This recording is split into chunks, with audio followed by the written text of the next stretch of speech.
Olá, meus queridos, graça e paz da parte do nosso Senhor e Salvador Jesus Cristo seja sobre a sua vida mais esse dia, amém? A Páscoa está se aproximando, próximo domingo nós comemoramos a Páscoa e hoje no meu devocional Deus me levou a uma passagem lá do livro de João, capítulo 19, que fala a respeito da crucificação de Jesus. Então eu achei interessante, já que esse momento se aproxima, vir aqui dividir com você aquilo que o Senhor derramou no meu coração nesse dia. Amém? Primeira coisa, é muito interessante a gente ouvir o relato da crucificação de Jesus a partir dos olhos de João, esse discípulo que ele mesmo se reconhecia como discípulo amado, né? Ele tinha um vínculo afetivo muito grande com Jesus. A Bíblia relata que ele se deitava nos ombros de Jesus, ele se aproximava de Jesus de uma forma muito carinhosa. Então, Jesus com certeza amava todos da mesma forma, mas João, ele se sentia muito amado, ele se portava como muito amado. Ele diz a respeito dele mesmo aqui, ele diz: o discípulo a quem Jesus amava, né? Olha que certeza desse amor ele tinha. Então ele tinha certeza que Jesus o amava, ele tinha certeza do amor de Jesus pela vida dele. Ele se sentia amado por Jesus, por isso é tão gostoso nós lermos o Evangelho segundo João, né? A partir dos olhos de João, porque ele traz uma linguagem toda diferente para a passagem de Jesus aqui nessa terra. E especialmente a respeito da crucificação, porque João foi o único discípulo que permaneceu até o fim. A Bíblia relata que estavam aos pés da cruz, enquanto Jesus estava sendo crucificado, a mãe de Jesus, Maria, Maria Madalena e João. Todos os outros discípulos não suportaram aquilo, não estiveram presentes até o fim. Pedro o negou e foi embora. Os outros assustados, cada um fugiu, cada um foi para um lado. E ali, até o final, ficou somente João. E quando nós vemos que João, ele traz algo muito interessante que não aparece em nenhum outro relato. Ele fala a respeito de como o corpo de Jesus foi furado, né?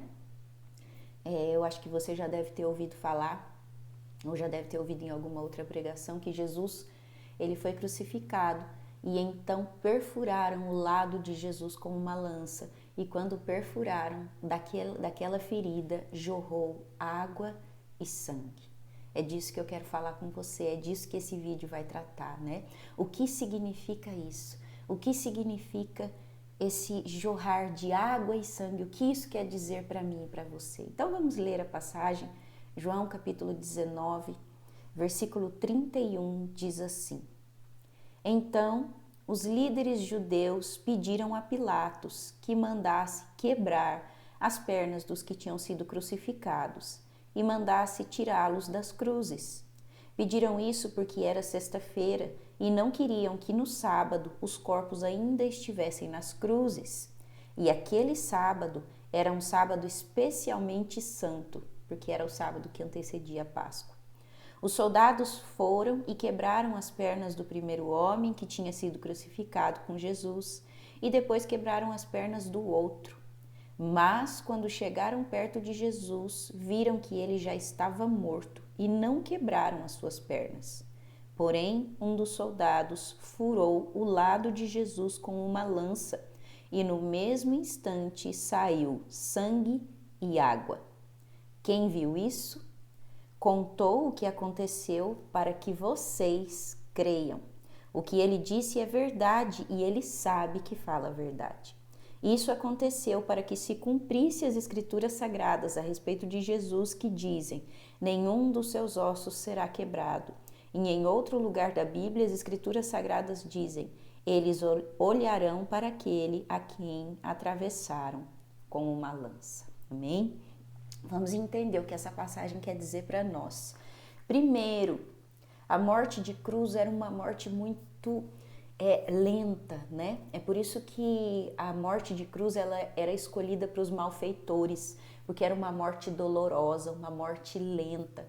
E aqui diz que quando eles queriam, por algum motivo, acelerar a morte do crucificado, eles quebravam as pernas para que morresse mais rápido.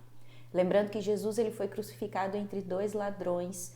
Então o soldado romano recebeu uma ordem de Pilatos, quebra a perna deles para que eles morram logo, para que a gente já acabe com isso logo, para tirar o corpo deles da cruz, porque nós vamos entrar no Shabat, que é o descanso dos judeus, e no descanso os judeus não fazem nada, eles não tocam em nada, não trabalham, né, não fazem nada. Então vamos agilizar isso aqui logo, porque nós vamos entrar no sábado, não vai poder tirar, e daí esses corpos vão ficar aí. Enfim, era isso que eles estavam fazendo. Quebraram a perna do da direita, quebraram a perna do da esquerda, mas perceberam que Jesus já estava morto, né? Mas para ter certeza de que ele realmente estava morto, que ele não estava só desmaiado, que ele não estava só fingindo, eles pegaram e lhe enfiaram uma lança, né? Uma lança no lado de Jesus. E a Bíblia aqui relata que conforme aquela ferida foi feita, então jorrou água e sangue do lado de Jesus, né? O que significa isso? O jorrar de água e sangue. Por que João deu tanta ênfase a isso, né? Deu tanta ênfase ao que jorrou do lado de Jesus, porque podia simplesmente ter relatado que fizeram aquela ferida e pronto. Mas não, João quis relatar que jorrou água e sangue. Quando nós vamos para uma explicação mais científica, quem sabe de uma explicação mais física daquilo, alguns estudiosos dizem que sim, o coração de Jesus foi perfurado naquela hora. Lembrando que Jesus estava um pouquinho mais alto e o soldado estava embaixo, então ele enfiou a lança de uma forma meio transversal.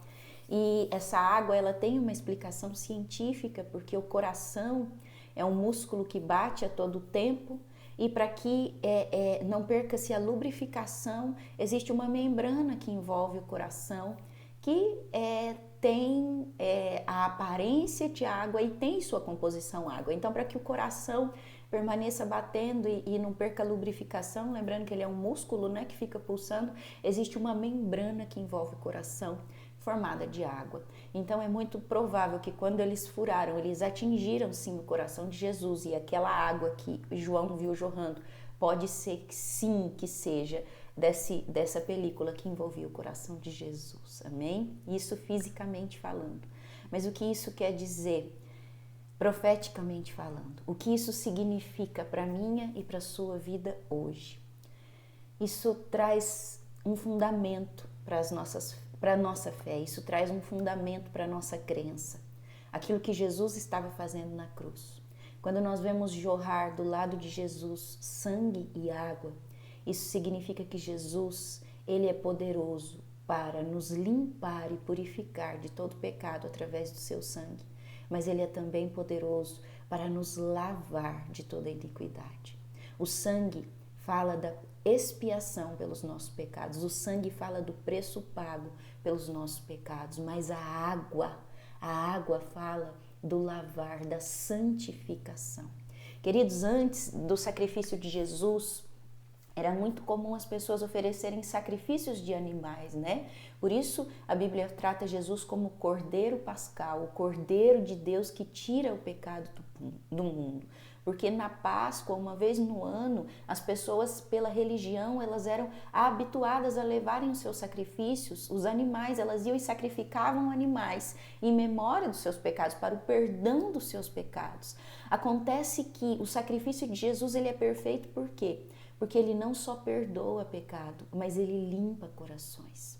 As pessoas iam lá e elas ofereciam os seus animais, os seus carneiros, os seus bois, os seus bodes, tá bom, como forma de receber o perdão. Elas recebiam o perdão dos seus pecados, mas elas não, de maneira nenhuma, não tinham os seus corações transformados.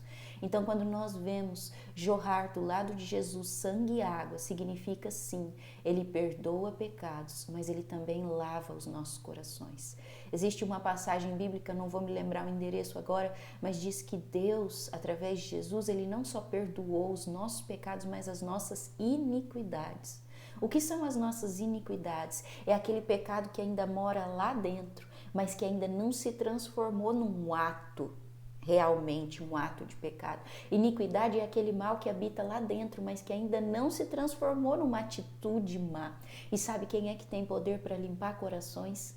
Jesus tem poder para limpar corações. Ele não só perdoa, Ele não só limpa o nosso passado, Ele não só nos purifica do nosso pecado, mas Ele transforma corações, Ele transforma o nosso interior, amém?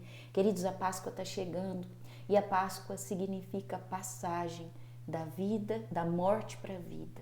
A nossa Páscoa é Jesus Cristo, a nossa Páscoa é representada pela ressurreição de Cristo. Antes da ressurreição de Cristo, antes de Jesus vir à Terra, a Páscoa também já era comemorada e ela era comemorada através da libertação do povo de Deus do Egito. Então a Páscoa, queridos, ela significa uma passagem da escravidão para a liberdade. Ela representa uma passagem da morte para a vida. Ela representa para mim e para você uma transformação completa. Eu sei que talvez você pode pensar que existem coisas na sua vida que você não gosta, ou hábitos que você não gosta, mas que você simplesmente não consegue se livrar sozinho. Eu venho dizer para você que o sacrifício de Jesus na cruz é suficiente para limpar o seu interior. Aquele mau hábito, quem sabe aquele vício, quem sabe aquela situação que você fala, eu nunca mais vou fazer isso, mas você não consegue. Você se pega fazendo de novo. Sabe o que é preciso? O nosso coração precisa ser transformado, interiores precisam ser transformados. E sabe quem é que transforma interiores? Jesus Cristo transforma interiores. Convide Ele, se você pedir, Senhor, vem lavar o meu interior, vem transformar o meu interior, limpa o meu coração, Senhor. Ele não só perdoa o pecado que você já cometeu, mas Ele limpa o seu coração de toda maldade, de toda intenção maligna, daquilo que você não consegue se livrar sozinho. Ele é capaz de vir e restaurar, amém? Lembre-se, do lado de Jesus fluiu sangue e água, o sangue que limpa do pecado e a água que santifica os nossos corações, amém? Que nessa Páscoa você possa celebrar e que você possa saber que isso é real para a sua vida, a passagem da morte para a vida, a passagem da escravidão para a liberdade que nós só encontramos em Cristo Jesus, amém? Espero que você tenha sido abençoado por essa palavra. Deus te abençoe e abençoe a sua família.